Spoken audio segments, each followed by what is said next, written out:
What if the biggest conflicts in our lives, everything from global struggles down to our own internal battles, all boil down to the exact same simple tension? Well, today, we're going to dive into a short but incredibly profound poem that argues just that. We're going to unpack this tangled web of greed versus need. So, the poem kicks off with this one really powerful idea, that the lives we build for ourselves are a tangled web. And this isn't just about being busy or having a complicated schedule. No, it's deeper than that. It suggests that our choices create these knots, these unintended consequences that pull us in directions we totally never expected. Okay, so to really understand why this web is so tangled, we need to look at the two opposing forces that the poet says are literally pulling it apart. And here it is. This is the core of it. The poem argues this whole tangled web is stretched between two incredibly powerful opposing forces.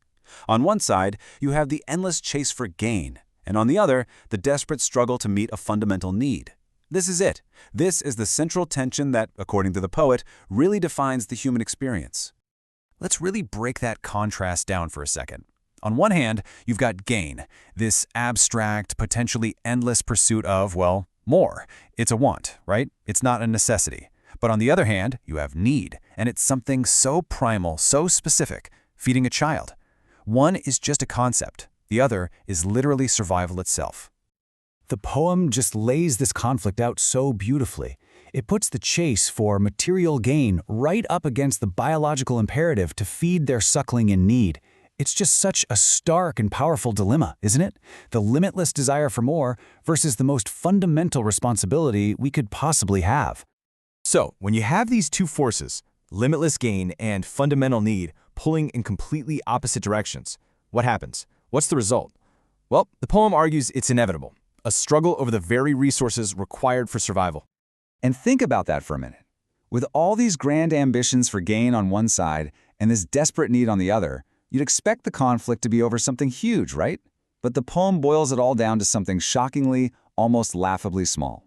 It's not a fight for a harvest or a field, but for just a fraction. And the line that drives this point home is just devastating. Yet we still wrestle for a fraction of a seed. The scale here is absolutely the whole point. All our grand ambitions, all our desperate needs are reduced to this tragically petty squabble over the smallest possible prize you can imagine. It's a really powerful critique of human nature. But why? Why do we do this? See, the poem doesn't just diagnose the problem. It turns inward to explore the really strange, paradoxical psychology behind this whole struggle. Now, this is such a fascinating and honest admission. The speaker knows this drive, this greed is destructive, they want to kill it off. But then comes the twist. It feels essential. It feels as fundamental and as involuntary as breathing. It feels like a core part of just being alive. And to help us really wrap our heads around this constant, frantic feeling, the poet gives us this beautiful and really striking metaphor. How can something so destructive feel so necessary? Well, it's like a hummingbird.